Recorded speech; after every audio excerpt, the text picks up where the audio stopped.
Hello, everyone. This is Anthony with the Dragons of Victory, and I am pleased as punch to be joined again by Cade Hansen, aka Gay Extrad Speaks. Is that still that correct? That's your handle? Indeed, indeed. I've dropped the speaks from the formal title, but still the same name, yes. Okay, yeah. Everyone's been doing a little. Kevin's been doing some rebranding too, a little bit. So a Yes. lot of that going around. But thank you so much for coming back, Cade. I'm not going to make Cade go through the trouble of reintroducing himself all over again. If you want to see that, watch our first video, which is up there. But I kind of wanted to just jump into this thing because I wanted to. I felt particularly motivated to get back into these conversations in the aftermath of the recent presidential election. Now, before anyone starts rolling their eyes at me again, let me just explain something. This is not a politics channel. Um, in fact, I would recommend strongly everyone now consume less political content in general. I certainly Yes. am, and I think that that's just a better idea across the board for people right now. Having said that, this is people's lives, and to just have a ostrich in this head in the sand attitude about all of this to completely tune it out is is also unwise because uh, when shit hits the fan in whatever form that takes, you don't want to be blindsided. You want to be aware. It's just the obvious just way to live. Inform yourself, and it surprises me. I've always been curious, perhaps to my own detriment, but I've always been so intensely curious, and again, perhaps too much so. But the lack of curiosity that I see or really frustrates me to a great degree. So, Cade, first of all, just let us know how you've been doing in general, if you want like to do that, and Yeah. then if you want to, you can just go off from where I started from. Perfect. Well, I gotta say that you are the first podcast to have me back a second time. So I'm moving my way up in the world here in this content sphere. And yeah, I've been doing well as of late. It's starting to get winter here in Colorado, which I'm not a big fan of the cold, but also let me play my teeny tiny violin. After growing up in the Midwest, I think I can survive the winter. But yeah, it's been an exciting past few months apart from just creating content. This week, I'm looking at officially buying studio space for my production company because that's starting to Awesome. take off. So it's been kind of a blast as of late. And yeah, I think the giant blot in the doing well uh, type of line of questioning is the presidential election that everybody has been talking about. And in many ways, I think Trump being elected is due largely to religious fundamentalism in America. I think that if we were to take religion out of politics and that people were to make decisions apart from their religion, I think we'd have a much one greater diversity of not of clients of candidates out there in the presidential election to be able to actually talk about issues without having to deal with dogma and deeply held religious convictions and actually talk about human flourishing, and three, we would stop defending people that are absolutely terrible human beings that are set on destroying this country. I think the past few years we've seen kind of this rise of religious fundamentalism, where kind of the younger folks are starting to become a little bit more trendy when it comes to religion, going back tradition, and it's kind of moved from there's a bunch of rad trads on the internet to now we see that Catholics in a very clear way have control over politics. Now it's JD Vance, who's a big fan of the Dominicans, who goes to Dominican parish, who would affirm all Catholic dogmas, especially when it comes to social teaching, as well as the Daily Wire hosts like Matt Walsh or like Michael Knowles, like Candace Owens now even, all Catholic as well. And many people within politics, especially the online or terminally online right wing sphere, is almost entirely begged from religion. And I cannot think of a single right wing influencer who doesn't heavily rely on religious ideals to sell their terrible political ideas. Absolutely.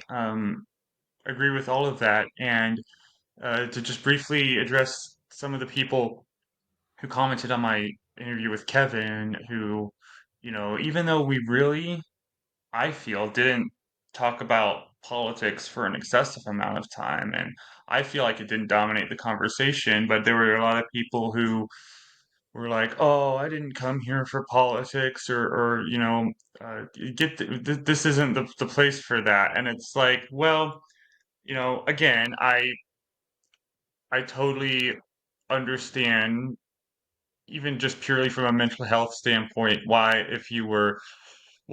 we are kind of bombarded with that content, whether we like it or not, and to be on the internet at all, it's almost impossible to avoid it. And so, yes, I part of me hates to contribute to it in that way in one sense, but again, say just like I just said, this is people's lives. This is real world. These have real world consequences, even though for a lot of people, a lot of us, we might not have any experience of that or understanding. If you want to have, you know, the appropriate degree of empathy in order to live in a society, you have to engage in a healthy way, in some way, in the political sphere. It, if you want to be like an isolationist kind of person, fine, but there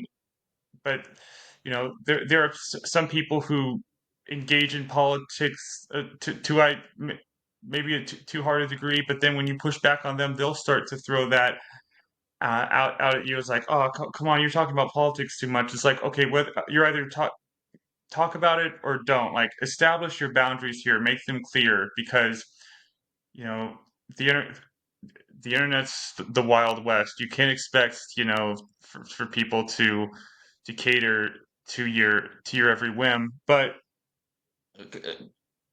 at the same time, what we talked about last time was, of course, mostly the sexual ethics of the Catholic Church, and that are spread throughout fundamentalist Christianity and the right wing in general. And what you said is so important because, they say, oh, we didn't come here to talk about politics, we came here to talk about religion. Well, you, they're more inextricably linked than a lot of most anything I can think of. You can't talk about one without the other. Yeah, well, I mean, And that's the domain of a lot yeah, of Catholics will talk about Catholic social teaching, or they'll talk about natural law. And Catholics love to talk about how their politics aren't informed by their religion. There's a lot of talking points for Catholics. We're not enforcing a morality. We just know through other means that all of our religious ideas about how people should live are true. I'm And I extremely think kind of suspicious of that whenever I hear it. I'll just say that yeah. real quick. I never buy that really. Well, it's because the idea of natural law, like the natural law isn't, or I should say, the natural law that Catholics reference is not, let's look out there in the world of what are human goods, how do we lead towards those human goods, and let's have a discussion about how we get there. In Catholic teaching, natural law will always get you to the church's definitions because the church made this idea of natural law. And I think the first thing that we have to understand when we talk to Catholics about politics, or I should say, not all Catholics, I should talk about traditional Catholics specifically, is that they are not interested in making this world first a better place or human flourishing or having their minds changed by data. That's like any traditional Catholics, and not first and foremost interested in any of those 3 points, which would seem like an important point to start with politics. They first will always adhere to what the church says. You cannot bring up any facts that will refute their ideas on abortion, on gay marriage, on whatever their conception of what the church teaches is. They will never change their mind on that. Is the first thing to realize. So a lot of these discussions are entirely vacuous, or I should say vacuous, are pointless and deceptive, because when you talk to a Catholic, they will never change their mind, and they're not interested in changing their mind. They're interested first in church teaching. Second of all, Right. they're not interested in human flourishing, because even if human flourishing went against the church's teaching, the idea of going to heaven and souls going to heaven and being truly at peace is going to be their first priority. So it does not matter if gay marriage, if reproductive rights, if any other, or immigration, or whatever kind of facet of politics we want to talk about, they are not interested in figuring out where the data points. And it does not matter how harmful their teachings are, they will first and foremost cling to church teaching. And then on that third point of they already know what their ideas are. They're not entering the discussion like, oh, what do you have to say? Oh, that's interesting. This is what I heard. And let's kind of like figure out what we want to do. Which, if politics can be a good apparatus for attaining human flourishing, or at least controlling the rule of the state, we would need a conversation which people can change their mind based off of data to make our lives better. That's not the Catholic approach to politics, and it never will be. They do not care how much suffering they impose. They do not care where the data leads. They are first and foremost will always uphold church teaching, or they will be kicked out. It's kind of like the starting point when talking to Catholics about, or I should say, traditional Catholics about politics. Right, right, exactly. And I agree with all of that 100%. And also going back to real quick to what some of the comments I got on my last interview with Kevin, I've heard a lot of people make the point that will say, and you just mentioned it, like I'm not religious. Many on the far right will claim to be not religious, will claim to be atheistic, and to not like all that stuff. Like they'll say, I've encountered this a lot. Like I don't like how the Republican Party is full of these religious wackos, and I don't like them imposing their. I don't like them imposing their religious beliefs into law, but I like X, Y, and Z other Republican policies, and in my own personal scales of judging here, I just don't. It's like I don't like it, but I it's not a too big a problem for me that I'm not going to vote for the Republicans because they'll do things I like. And I can see why someone could could come to that conclusion. I can I It's not that I that doesn't completely make sense to me, but I just find it ultimately to not make sense or to be incoherent when you just take on the totality of the situation and you look at it from a bird's eye view and you really understand that um, the there is no fundamental difference between the kinds of communist societies that you claim to hate so much as a right winger, like North Korea, like the Soviet Union was. Um, the kind of society traditional Catholics ultimately want is almost identical to that, with the exception of the church is the state. And in those communist systems, of course, that you know people lazily on the far right like to point to as this is what you get with atheistic government, and it's like no, what you get there is it's a secular sort of veneer on the outside, but in North Korea they treat Kim Jong Un like a god. They treated Stalin like a god. It was their word as a dictator. That's part of the deal. Well, Your they're word quick is law, and to that's it. point out that they hate Middle Eastern theocracy. They always talk about the Middle East Mhm. and how Muslim Exactly. religious fundamentalism is terrible. And I am fully on board. The idea that the state is being controlled by a religion is terrible. I think in every Yeah. case, but in the Catholic world, their only problem with the Middle East isn't theocracy. It's that it's ran by their enemy religion. It's If not the Catholics right were in kind of control, theocracy. yeah. Like Catholics Yeah. would, if they had full control over the state, they would run essentially identical to the Taliban and how the Taliban just run the government since the fall of Kabul. And that's what Catholics would want to do. They would want maybe the bishop, and a lot of Catholics will talk about, like, well, we don't want the church to be the state. We just want the church to tell the state what to do. In that the bishop's not like administering the courts for speeding tickets, but that if the bishop says, actually, Catholic theology or anthropology dictates that we need to do things this way, this state would do it. And so when Catholics talk about separation of church and state, what they mean is separate office buildings, maybe separate personnel, but ultimately that the church or that Christ is king is where kind of that phrase comes from, and that the church will always have a higher authority and will inform the government what to do and not the other way around. And to your earlier point on I think politics can be a great discussion on taxation, on the justice system, on immigration, on transportation. There's all of these things. And I don't think by any means any of us are experts in each of those domains or talk about them on our channels. Um, but Catholics aren't interested in having states or having a system of government in which we look at the data and change our minds. And so I would never impose somebody to say, like, the taxation rate should be at this amount. And then we get into a fundamental debate, should it be at 20 or 22% or 27%? That's like the realm of politics. But should people have human rights, or should people be stripped of their rights according to religious fundamentalism? That's where we're not having a political discussion anymore. And I am willing to talk about politics insofar as human rights are being taken away. Once we have the groundwork agreed to that we can have human rights and we can have a secular state, then by all means, the other channels can take it from there and talk about corporate tax rate and what the police use of force policies be and everything like that. But first priority is human rights. But Catholics can't agree on with that. So insofar as human rights are being taken away, I will absolutely be political. Yeah, yeah, and me as well. And I still believe, for however much longer it'll last, in the basic, fundamental principle behind the United States of America. And obviously, I'm not historically a historical idiot. I know that the founding fathers said all men are created equal, and yet they owned slaves. And so clearly, there were some, I think, uh, timelessly beautiful ideas in these men's minds, which is why there's still somewhat of genuine reverence owed to them still today.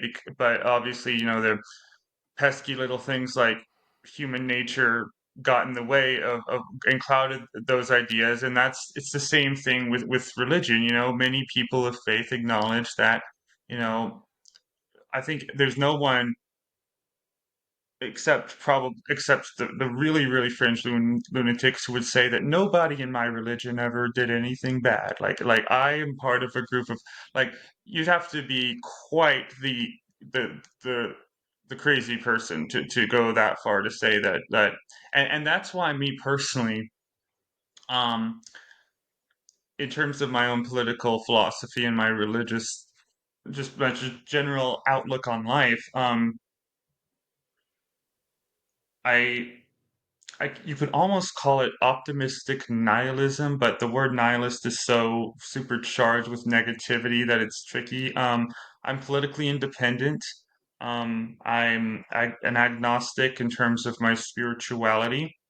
Um, basically, and in terms of philosophy, I am radically intensely Socratic in terms of of probing and asking and questioning things, uh, to often a an uncomfortable and irritating degree. I can't help it in my own head. I can't help but going 4 or 5 times faster in my and linking thoughts together than most people. And so as a result of that, when I'm having a conversation with someone, when I'm debating issues with someone, I very often jump ahead for a few topics ahead of what we're talking about. Not that I've done that here, but uh, and in because it's like, oh, I know how I'm going to respond to that, and then I think, well, he might be responding to me this way, and then the sentence, the other person hasn't even finished their sentence yet, and so that's why it's, um, as someone who is an information junkie, that way, and it's just constantly trying to cram myself with as much information as possible in order to make the best decisions in life. I'm constantly, another thing about being raised in trad Catholicism makes you is though it makes you intensely paranoid and scrupulous. And I don't know if this is something I think we did cover this in our previous conversation, but the the one of the most irritating things about engaging with trad Catholicism is, you know, seeing how much of a chaotic mess it is in so many ways, but one way in particular is where people will be like, okay, whoa, that's like for example, I'll be engaging with someone telling them about my experiences and everything, and they'll say like, okay, yeah, that's they were too scrupulous in that regard. They were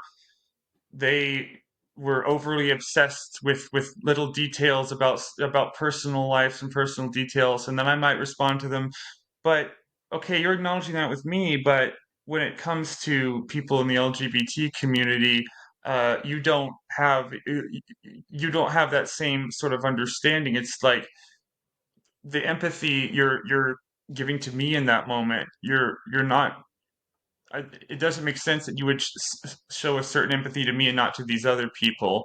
And so, what what do you think, Kate? Do you think that the struggle here, the issue in terms of uh, engaging with these people about why we think traditional Catholicism is harmful, why you shouldn't be a part of it, especially if you're young, because and we can speak forth all these practical real life issues and how it's affected our lives. It's made this way too paranoid.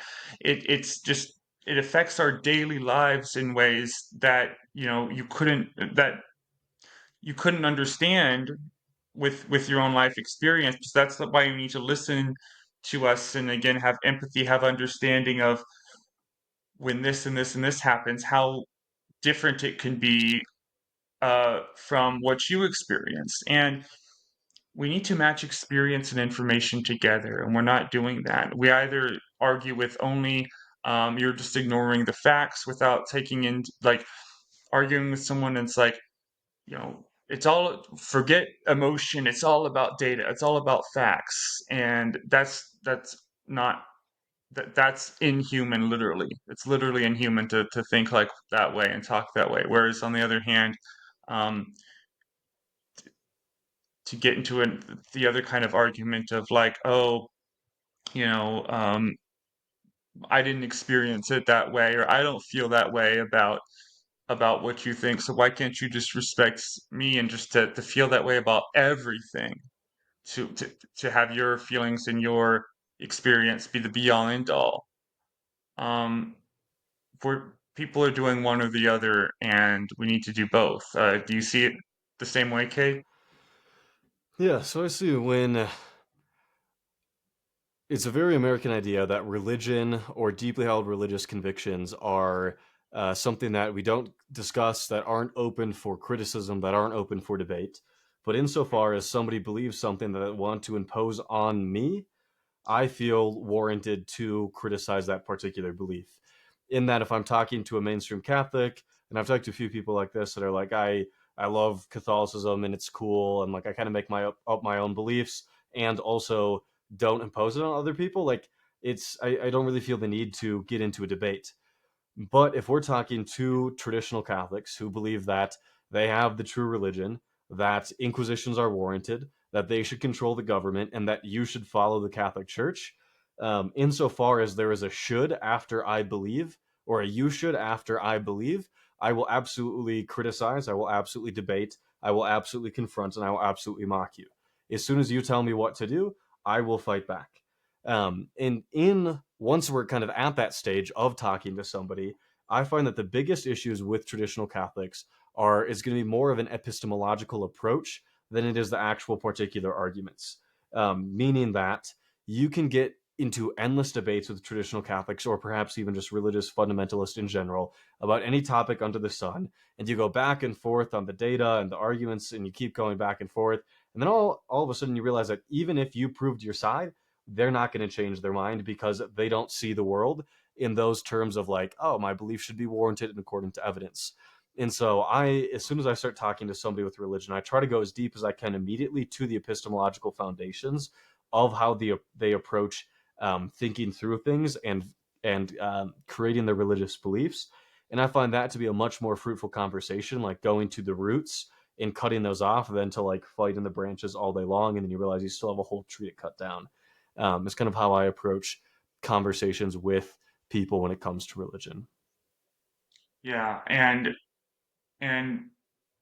the reason I the reason there's such a knee-jerk reaction to say, whoa, whoa, whoa, don't bring up politics. Whoa, whoa, whoa, don't bring up religion. Like, let's just not talk about that. Like I've said a million times, I get that on a basic level. Um, but you need to hope that dog barking is not too loud and too distracting. You know, be accountable for your actions. And you don't necessarily need to be accountable for your beliefs. You can believe whatever the hell you want. Um, but again, you encounter this a lot in discussions with religious people. It's like, well, they'll try to argue for why their faith or why their church or their religion should inform the laws of society and should basically control the government. And they'll start to say things like, well, look, this is if I really believe this and if I'm going to take this faith seriously, um, how can you expect me to not, act on it? And this or if this is what I'm being commanded to do by God, and I'm and they act as if, without acknowledging that their actions are affecting other people's lives. And it's like, well, what if this is what I believe? And it's like you're get you're right. It's part of the same thing of not feeling like, these epistemological claims or but ideas have to be supported with evidence. It's almost like a black hole of thinking where they just don't even where every action has an equal and opposite reaction in the basic laws of science. When it comes to their faith, all of a sudden that's just not supposed to compute with them. And Well, this and is yeah, go ahead. it makes religious or political discussions really hard when the foundation of your beliefs about what we should do as a society can't be discussed. It's like playing Yeah, whack-a-mole talking politics, and then all of a sudden you realize that like, oh, the reason why somebody has this belief about which rights should be taken away is because, and then you get into a whole other religious discussion. People don't like to talk about it, or they like to hide behind it, or then you're dealing with these unreasonable things, and unreasonable doesn't mean not reasonable, it just means not in accordance with reason when it comes to your conversion story and the community that you belong to and the crazy yeah, sermon about some particular saint. Like if you can't have a discussion with somebody about how they arrive to conclusions and they hide behind the facade of religion, it's the yeah, most asinine, useless conversation on planet Earth to have if you can't actually talk to somebody because they hide behind this facade. And that's why if you're going to hide behind the facade, I'm going to break it, because we need to have discussions about you taking away my right to get married one day. Um, like yeah, let's talk about that. But if we can't talk about that because it's affected my life, I also think a lot of like, especially young Catholic men, um, simply don't understand the fact that how they vote and what they think about based memes online and all of these like crazy accounts is, like I get for you as a straight or sometimes not so straight but seemingly say straight white man, like you making all these doomer, super right wing, type of brain rot posts that are super based, like in that having inform your politics, like it doesn't come back around to bite you. But mhm, it's a much more fruitful conversation when you're like, no, the way in which you vote and all of these memes that you're making online are taking away my right to get married one day. So let's talk about that. Like how you vote affects me directly in a substantial way. And so I yeah, think it's hard when politics doesn't affect you because you're in control and your rights are on the line, that you can be like, well, let's not talk about politics. But if right, all of a sudden everybody's trying to take away all of marriage or straight people's ability to get married, they would become so vocal and they'd want to talk about it every family gathering and never let it down. It's like, yeah, because that's a fundamental thing. Or with now about a third of the country under these abortion bans, like, oh, right, like our memes and our based politics and how we vote and make all these loving Trump edits actually takes away people's rights and their flourishing.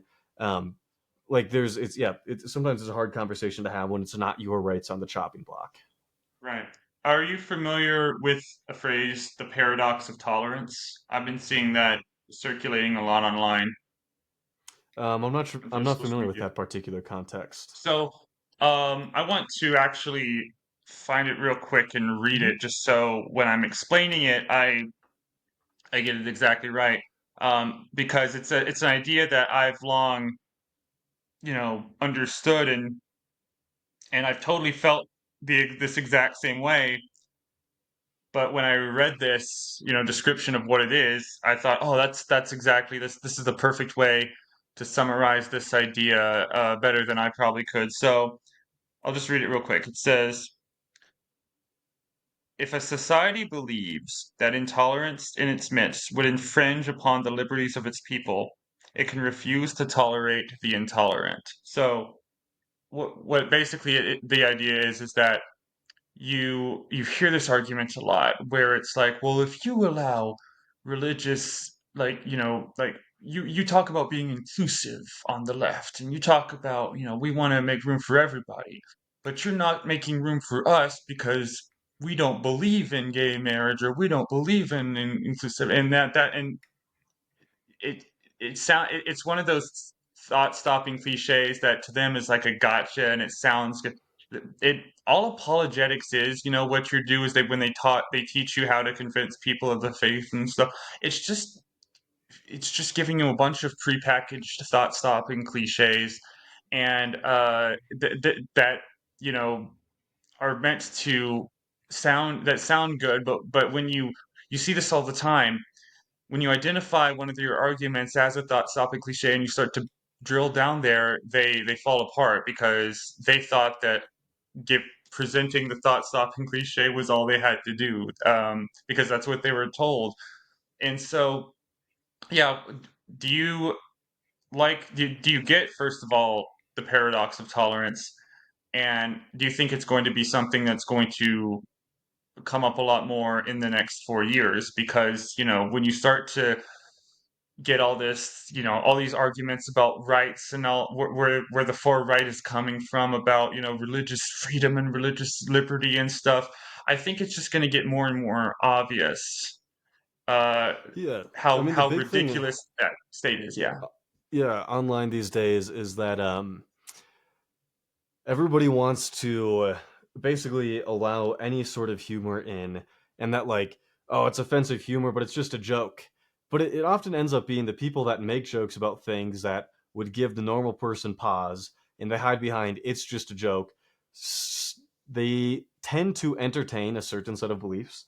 They tend to vote in a certain way, and they tend to Mhm. not take other things as seriously. Yeah. And so, as much as the right's a big fan of like, oh, we should be able to joke about anything. It's like, really, like, do we want to live in a world where everything is jokeable, where your neighbor walks down the street and you're yelling racial slurs as a joke, or that Mhm. your friend's brother is disabled and you're making just terrible jokes? Like, is that the world that we want to live in? Because there's something Yeah. to be said about when we extend the Overton window. That now that the Overton window has been extended, that things are tending to move in the direction of which things are extended. And I Yeah. think, especially online conservatives, have loved talking about the past few years. Like, we just want free speech, beat things out in the marketplace of ideas. And it's like, do you really want to walk down your street and you have a bunch of Nazi flags? Like, should you be able to put a Nazi flag outside of your house without repercussions? It's like, oh, it's just a joke, or it's just a flag, or if you disagree with it so much, just convince them otherwise. And it's like, is that the type of society we want to live in which anything is acceptable, even if it's harmful?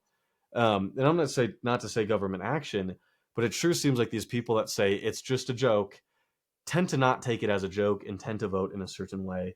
Um, and There's so much more to a joke than just the joke. There's comedy's all about timing. There's also who's delivering it. It's the singer, not the song to a large degree. Like, for example, I could easily imagine some political joke, the exact same joke, if it was said by Freedom Tunes, I would have a completely different view of that joke than if it was said by South Park. You get what I mean? Because I mhm. know that Freedom Tunes and Babylon B, they're strictly um, right wing humor, you could say, and South Park is they're making fun of everyone. They don't really take sides. They're just poking fun at the absurdity of humanity in general, I would say. And so that's why, all these people are like, oh, it's just a joke when I put out the Nazi flag or whatever. When I say this, it's like, um, it's a bunch of bad comedians stealing the jokes of good comedians and being like, why aren't you laughing? It's you know what I mean? Yeah. Well, and the people that say, "Oh, are you triggered? Are you offended, bro?" To which the answer is no. I just don't. I don't want to live in a society in which we're joking about those things. But they're Mhm. the first people to say God will not be mocked and shut down all sort of humor, Yeah. mockery, interpretations of their religion. Like the Sisters of Perpetual Indulgence, which is just we're doing Catholic drag in a certain sense that had protests, that had rosary crusades, that and many of these people that make jokes about religion are killed, have bomb threats called in. There's all of these things that happen. And so the people that are like, oh, you're offended by this racist meme, and then you show them a meme about their own religion, they shrivel up and die and want to burn things down. And so that's more a point to prove that like everybody's got an Overton window about what they think should be acceptable in society and what should not. And as much as when we talk about racist or sexist memes online, it's like, yeah, like I see that and I go, that's just not something I want to partake in. But when Catholics see a film that talks about Jesus potentially being gay, they want Netflix burned to the ground. If they were in control of the government, they'd throw people in prison. Like the Catholic Church was the original snowflake that was so offended that they started killing people. And as much as we want to say like the blue-haired feminists are crying, like okay, that's I'd rather live in a world in which people are offended than people are taking violent action because religion was mocked.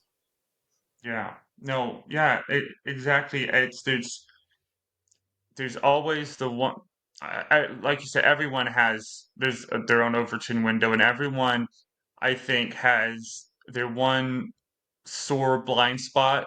It's a blind spot where it's like I try not to have a sore blind spot. And what I mean by that is it's a blind spot that I'm kind of aware of. So it's a sore spot as well because I get upset if you remind me of it. And you might not even think of it that way in those terms, but whenever you're aligning yourself, that's two dogs. Shush. Okay, sorry about that. Moving on.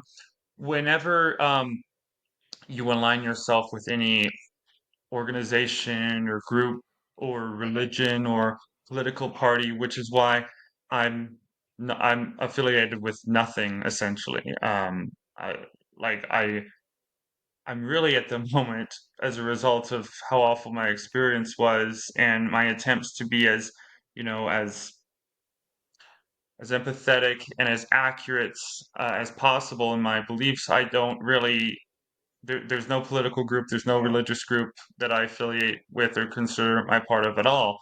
And and I think in terms of political parties, I think we shouldn't have any at all. I think that people should just run for president as me, like, here's me, here's my ideas, take it or leave it. Because, politics is the art of compromise, uh, but we shouldn't have to compromise. So I feel like people are just compromising so much for what at the end of the day is really so little. They're willing to see so many people suffer for them to get a certain without being consciously aware of that. There's just so many political issues that people are okay with, even though they'll adversely negatively affect people's lives.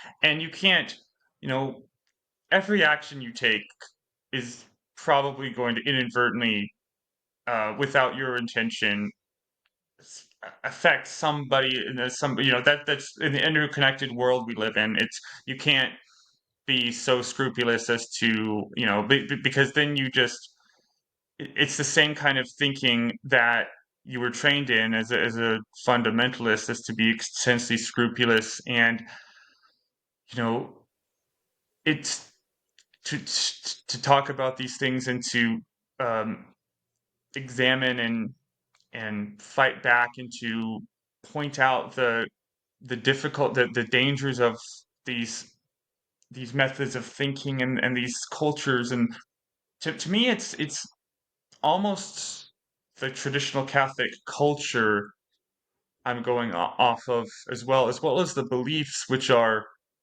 you know, uh, uh, which are bad. But again, beliefs, there's always this like, hey, you can't attack my beliefs, you can't. And it's like you're so your beliefs, if they exist in a vacuum, if your beliefs are sitting there twiddling their thumbs, okay, but is that ever the case for anything? Like if you believe something so strongly, it's a part of your core of your being, like your faith is. If can you think of something else that you believe that way, and it's not going to affect your actions at all? It just doesn't make any sense. So you have to be honest with what you believe for one. You have to be honest with the cause and effect of your beliefs. I try to be. Every belief I have, I try to think long and hard about the effects of those beliefs, which is why I Yeah. consume as a lot of information. But you were going to say something? Yeah, I mean, I believe that politics should be boring. Like the best government is a boring one because I do a lot of work with county and state agencies for my production company. And when it comes to like how do we work or how do we allocate resources when it comes to fighting fires here in Colorado to save homes?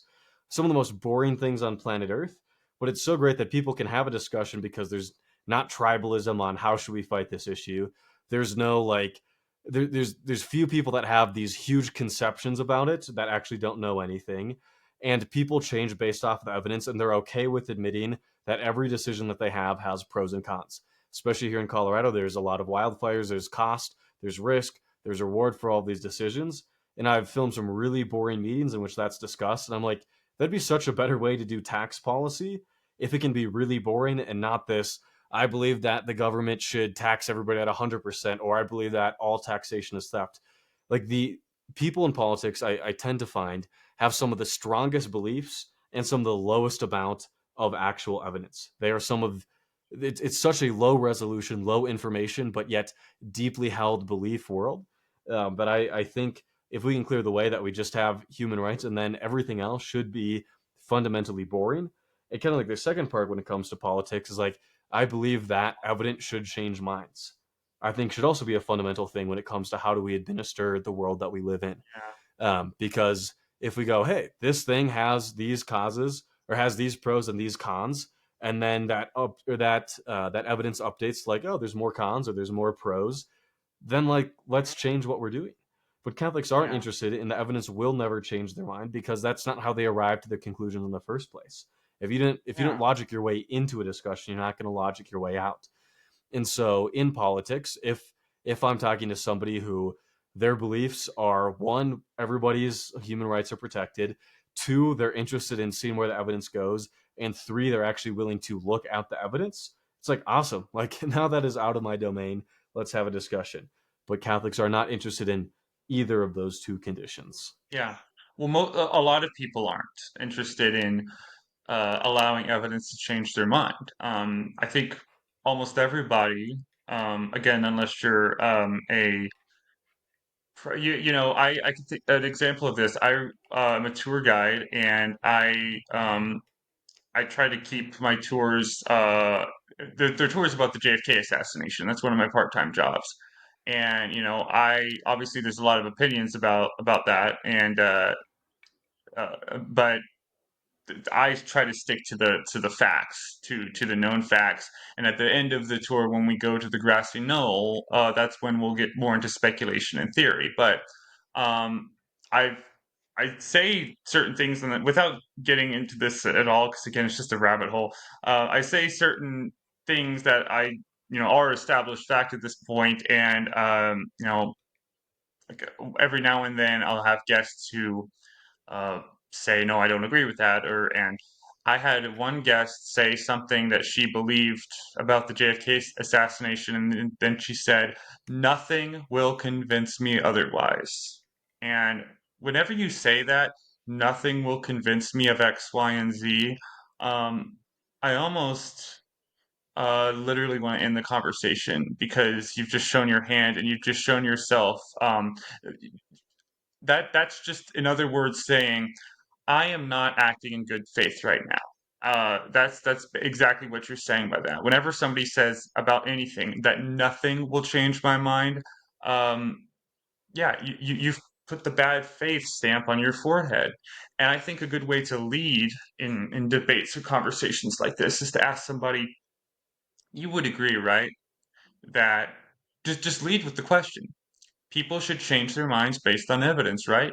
And I think if that's the first, concept here that we're going with, almost everyone would say, yeah, obviously. And then you bring up something in terms of religion or bring up something political, and you say, okay, then I'll apply it to this, apply it to that. Is this something you'd be willing to change your mind on? And whenever they present to you anything as something they're not willing to change their mind on, and they might explain why as changing their mind on this would be too personally, like if this thing I thought wasn't true turns out to be true or vice versa, it would be so personally devastating and damaging to my mental health. I don't know how I would deal with it. Fair enough, but admit that that's where you're coming from on that, and then also admit that um, you're saying you've just taken yourself out of the debate. Which, for an understandable reason, I guess, but, you have to be honest about that's where you're coming from. And just nobody does that. And it goes back to my frustrations about people not being curious. People aren't honest with themselves about what they believe and why. I was having a Yeah, here's, discussion yes, the other day in my community on epistemology, like the study of knowledge. And I kind of like the more approachable definition of like epistemology is what sort of evidence would we need to believe something, and then how do we find that evidence? And that seems to be like the root contention in most debates isn't the actual facts, it's what degree of certainty can we have about the facts, and what degree of certainty about the facts do we need to be certain about our beliefs. um, and in and to your point, like I don't start conversations without first figuring out, like, is this person interested in changing their mind? Um, and so I often like more of the hypotheticals of what would it take you to change your mind on this issue, or what evidence would actually contradict that, or what sort of evidence would you show me to make me believe what you believe? Um, and so in Catholics, if we're talking about gay marriage, it's like, so if I convince you that one, this wasn't harming anybody else, two, it was actually helping the people that are entering into these marriages, like, is that good enough to vote for it?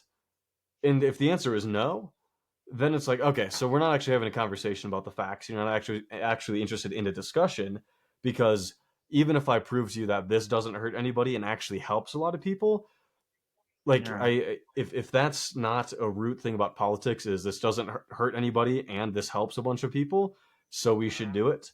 If we can't agree to that framework in politics, then it's like, then what's the point of having a conversation? I would yeah. rather talk about the epistemology first. And people will respond sometimes with like, well, shouldn't you give me the benefit of the doubt to assume I've thought about this, or shouldn't you, grant me the you know the assumption that I'm not stupid, that I'm coming at this from good faith, or that I truly believe what I'm saying? And it's like, I want to, but you've got to do the work to demonstrate that on your end. Um, for my end, I feel very, very secure and safe whenever I'm engaging in dialogues like this in terms of my own integrity here, because I do not identify myself with any religion, and I do not identify myself with any political group. And that's not always fun. That's not always fun because you very often feel like you're adrift at sea, and when you take things on a purely case by case basis, and you have to do a lot more thinking And and have being a lot okay more with not judgment. knowing. Be okay with not knowing, which isn't all. Yeah, again, it's not always fun, but at this point in my life, I'm far more comfortable with the fear of not knowing than I am with the consequences of actions taken without without information, without understanding, to willfully blind yourself and to be proud of it, to be in a state where you're proud of you know, you're proud of your fundamentalism, and basically meaning um, you're proud of the evidence you're ignoring or that you refuse to engage in. Um, I think I think the more we highlight that, uh, the more it'll be less effective, and the more fundamentalism will be less attractive. Because right now it seems like fundamentalism is getting kind of attractive to people, but I see in culture the pendulum swinging within the same decade as opposed to like so before you looked at the 60s and you looked at the 70s and you could see from the beginning to the end of the decade you could see a pretty clear cultural um, aura, cultural vibe, pattern, beliefs, whatever, cultural landscape, and it's distinct throughout the decades. You look at the 2010s and the 2020s. It's not distinct at all. It's like things shift within the same decade, and it's just getting faster. So um, the reason why, and we've certainly talked. This has been a conversation that's been almost exclusively about politics, but it's been politics keyed to religion here, and I think we've been kind of vague, not super specific a whole lot in our political discussion. But and again, I'll say that I'm not, I don't like extremes on either side.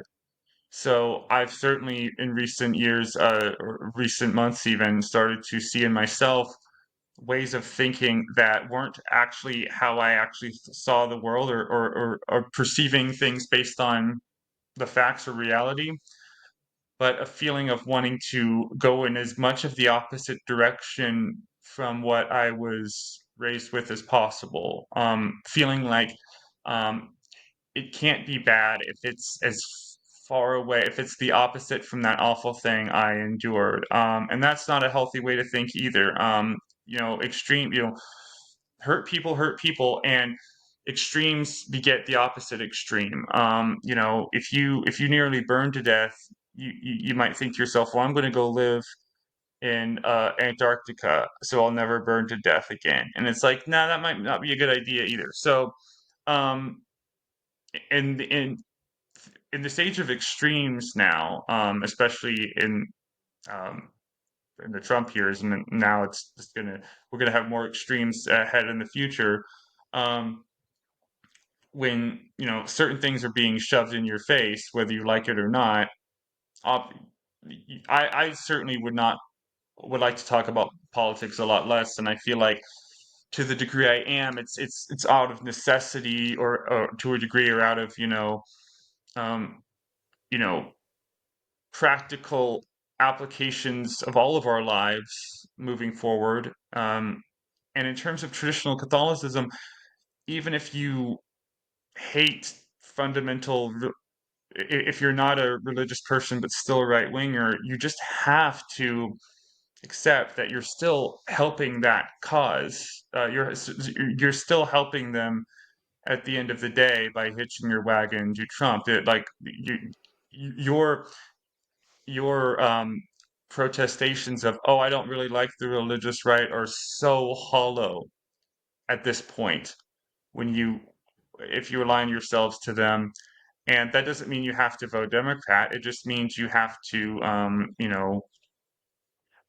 understand that the totality of what these people are doing. And you know you you can't argue with the fact that the far right, the religious right, are going to be served greatly by this upcoming administration. Now, how greatly and how long this will stick, I don't know, because again, that things are shifting so much. and predicting the future is like I think should be totally out the window. Preparing for different outcomes, but predicting no. Uh,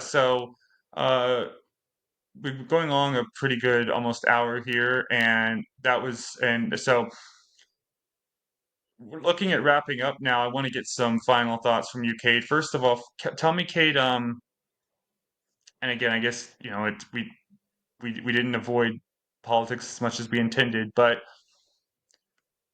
in everything we've talked about, for people who, let me just ask you this: for people who say I'm on the right, but I don't like religious fundamentalism or extremism, them telling people how to live their lives, what would you say to what response would you have to that argument? And also for terms of the paradox of tolerance and people who the argument that's so common of if you don't accept our intolerance, you're being intolerant. Like if you don't like the fact that we want to impose our will on you, well, then you're just not uh, being tolerant of our beliefs. And it's like, it's so stupid. If someone's punching you in the face and they're like, and you fight back and they get mad at you for fighting back because, and that, that's what it looks like. That's what you're doing. You're getting mad at someone for fighting back against you as you're attacking them.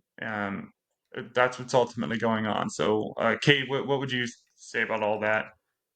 Yeah, on the first, if somebody says I'm against religious fundamentalism or religion taking over politics, but I'm right wing, I'd say awesome. Let's have a conversation. Like I think there's lots of really boring nitty gritty details to talk about when it comes to left versus right. And I'd also say Yes. let's spend a little bit more time calling out your confreres in religion because if we look at a lot of the beliefs on the right, they come from religion. But if somebody says, and I've talked to a lot of people who would identify as being maybe more conservative but aren't super religious and hate religious fundamentalism. It's like, cool, let's go out to get pizza, let's hang out, let's be friends. Like I'm not gonna berate you about tax policy for every time we're hanging out. Yeah. But if you're coming from a camp of my religion should impose on you and what rights you can have, then I'm going to be super hesitant. I'm not going to be nasty. I have a lot of friends and people that I work with in the business world that don't believe I should be able to get married. And I'm not constantly screaming about that, but I'm aware of that. Right. I think we just have to be aware of the consequences and that these people believe what they believe. And I think in friendships, I'll take the time here and there to kind of press them on their beliefs, see what they believe. Um, but yeah, it's let's have conversations and let's first talk about what a good conversation would look like, and then once we get from there, and let's see if that conversation is worth having. And if it is, then let's have a great discussion. Let's be friends. Let's talk about it. But I think kind of my message in all of talking about all of these about politics is just like let's have good conversations. Let's update our beliefs as evidence comes in, and let's have boring discussions with experts so that we can make all of our lives better. And let's be on team. Let's make the world a better place. But if we're not on team, let's make the world a better place, and we're on team, let's make the world go to heaven. That's a whole different discussion. Yeah. And what about the question of the paradox of tolerance and all that? Yeah, I think the question, that discussion often goes right to what should the government do when it comes to free speech. And I think the first question should be is like, what sort of world do we want to live in when it comes to the jokes that are being made, when the type of humor that's there, the ideas that are acceptable? Like, what sort of world do we want to live in?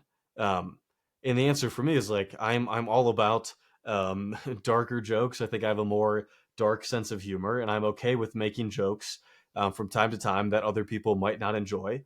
But at the end of the day, those aren't fronts for taking away people's rights. They aren't, oh, it's a joke, except it's actually not a joke.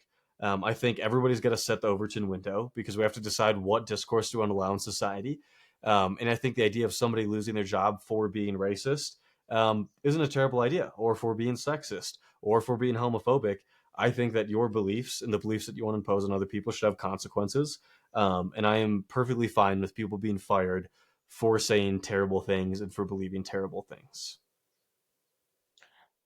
I am too up to a point, and I think that you know the the issue is people just throwing again it's rampant with bad faith actors, and I think a lot of people, I think most people of like religious faith, most people who are politically different than us would you said we need to make the world a better place. I think you know it's a very small percentage of people that truly wants to watch the world burn. They exist, but I think it's a truly small percentage. I think most people genuinely want the world to be a better place. Um, and you said that they're upset, focused on heaven, not the world. They're focused on ultimately life after death. When you just take that idea too seriously, which is what trad cats do across the board, is take the idea of heaven, take the idea of life after death far too seriously because again, nobody knows still. We want to, and I get the pull to that certainty. I get why that's so attractive, but um we were I there's certain things I don't, especially after, being raised, both of us raised with, or not, I guess you weren't, you chose trad Catholicism later in life. I was just um, brought up into it and always Catholic, but my parents got more into tradition as a gradual thing. You know, I I don't feel too bad at calling people out for that kind of behavior, especially with the how how the scrupulous training and the utterly ridiculous sexual ethics within Catholicism itself, within trad Catholicism too, that is uh, also sometimes even just based on biological error and just factual error. And it just gets back into all this frustration about people who think that their faith that in this country your beliefs are a ticket to behave however you want to. And when you call out behavior, they say you're attacking my beliefs, and it's like, no, I'm attacking your behavior.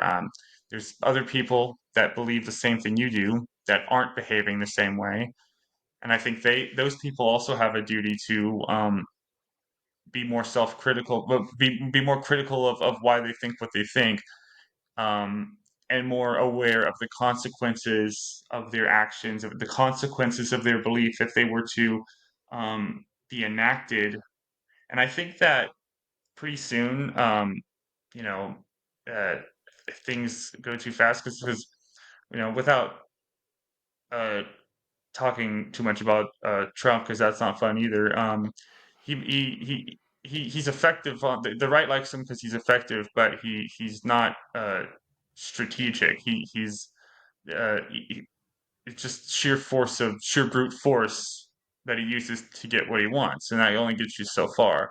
If you're not capable of thinking past the moment, or thinking ahead, even the next day, um, your your effectiveness is going to be very short lived, and the backlash will invariably undo a lot of what you did. And the right's been experiencing that a lot. The left too, to a degree as well. And I think that that's just going to continue. But to close off, Cade, first of all, thank you once so much again, Cade, for coming on. I'm going to put Thank you. in the description here the link to Cade's other media. And so thank you all for watching. Cade, do you have any last words? I think if somebody's gotten to the end of this episode and is feeling that they are so outraged at what we're saying, Mm, shoot me an email. My contact's on my YouTube channel. I'd love to do public debates when it comes to queer issues specifically. So if you're a traditional Catholic who is like, this guy is the spawn of Satan, the gays are ruining the country and transing the children, shoot me an email. Let's have a discussion. I am more than happy to talk. So instead of spending 800 years writing a comment, just send me an email and let's yeah. do a live discussion. Yeah. So that's Yeah. my challenge to people watching. And exactly. And as much as trad Catholics like to isolate themselves from pop culture, pretend they do, you just can't, you know, you can't experience the culture today and be as exposed as we are now to as many people who openly live that lifestyle. And you can't. It gets just more and more ridiculous to look at all these awesome people who have contributed so much to society and culture, and who across the board feel the same way that is differently than other people feel about about who they love and whatever. Um, to just keep on insisting on these antiquated ideas about these people when the evidence against it is just so much more in your face. It's just going to be harder for them. It's just they again. It's I think they're going to get a lot of short term benefits. The religious right, traditional Catholics in general, they are, but people have just seen too much now in general. I think people's experiences now um, are just so overwhelming, the shared experience we all have, that it's just making these arguments on a factual basis seem more and more ridiculous. Would you agree with that? Yeah, yeah. I think you said it well. Yeah, thank you. Well, no, yeah, I agree with that. It's just these ideas with each passing year, and with each contribution to society that one member of the LGBT community or another makes.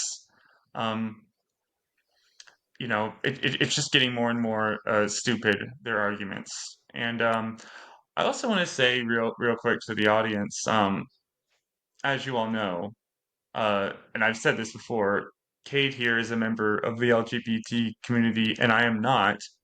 But you know, so so much the I'm just trying to save the trolls a little bit of trouble with constantly, throwing like, oh, you're just saying, I see this on the comments all the time, oh, you're just saying that because you're gay, you're just saying that because you're gay. Like, there's no there's no reason for me to be in the closet at this point. I'm Yes, just not. Okay, I can as they say, understand why. every Yeah. accusation is a confession. And trads love Yeah. throwing out the gay insult, and then you realize that the rates of being gay are way higher in traditional Catholic circles than they are in liberal circles. Is a funny thing, funny enough. But yeah, And I'll admit, there was a time when I was curious, but I investigated, and pretty quickly I realized, oh, I'm just a boring straight guy, and that's awesome. And I'm very happy with that. But I'm also very happy with Cade for feeling comfortable in his own skin, being who he is. That's what I want for everybody. And when and it's for you trolls on my channel, I'm just letting you know, um, it's the most ineffective, stupid thing you can do to keep throwing out, oh, look at you, you're just saying that because you want to be gay and you want to sin, and it's like I immediately, just from being me, know how stupid that is. So just come up with something else, I'm just looking out for you guys. let's have better dialogues. I think Yeah, that let's fits have better perfectly into the dialogues. message of what we talked about. Let's have better dialogues than comment section Yeah. insults. Right, yeah. Well, thank you all so much. Thank you, Cade. I hope you all keep tuning in to both of us, and I hope you fly away to victory. Au revoir.